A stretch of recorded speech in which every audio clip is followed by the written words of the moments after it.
অনেক দিন পর আবার প্রিয় প্রিয় মানুষগুলোর সাথে আমার দেখা হলো।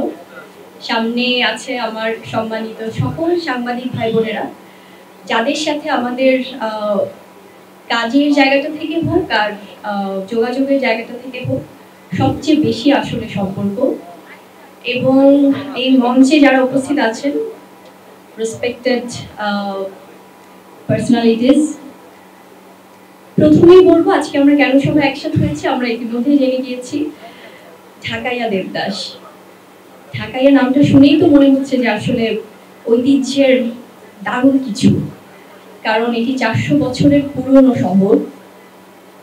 এই সিনেমাটির যিনি পরিচালক, সম্মানিত জাহিদ হোসেন ভাই, ভাইয়া ঢাকা শহরের আমি বলবো আর্কাইভ আসলে, যার কাছে ইচ অ্যান্ড এভরিথিং সব ইনফরমেশন আছে। এবং এত বিজ্ঞ একজন পরিচালক যখন কোনো পরিচালনায় থাকেন, তখন আসলে বুঝতে বাকি থাকে না যে সিনেমাটি কেমন হবে।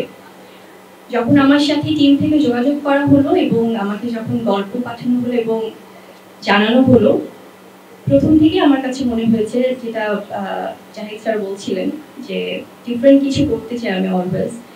সো আমার কাছে মনে হলো যে গল্পটি সেরকম, because I'm super blessed to be the part of this beautiful project. কারণ এই ধরনের হেরিটেজ, এই ধরনের রিচুয়াল, এই ধরনের হিস্ট্রি নিয়ে কাজ করাটা আমাদের জন্য অনেক সৌভাগ্যর। কারণ আমরা সবসময়, স্পেশালি আমি অলওয়েজ খুব ডিফারেন্ট কিছু স্টোরির অপেক্ষায় থাকি, যেখানে বুবলিকে দর্শকরা একটু ডিফারেন্টভাবেই আবিষ্কার করবে।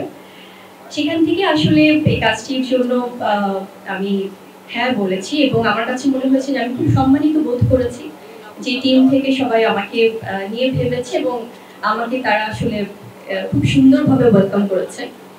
এই সিনেমাটির সাথে যারা সম্পৃক্ত, স্পেশালি আমাদের রেসপেক্টেড প্রডিউসার, আমাদের জাহাঙ্গীর ভাই আছেন, মাহবুব ভাই আছেন, রাজু ভাই আছেন, যারা যারা এখানে সবাই আসলে, এটা তো ইটস আ টিম।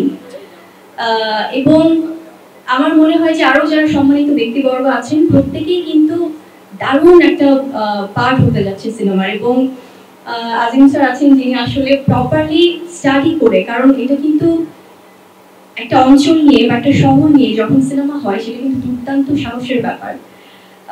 সো সেখানে যখন প্রপার রিসার্চ নিয়ে কাজটা করা হয়, আনন্দ আরো দ্বিগুণ কাজ করে।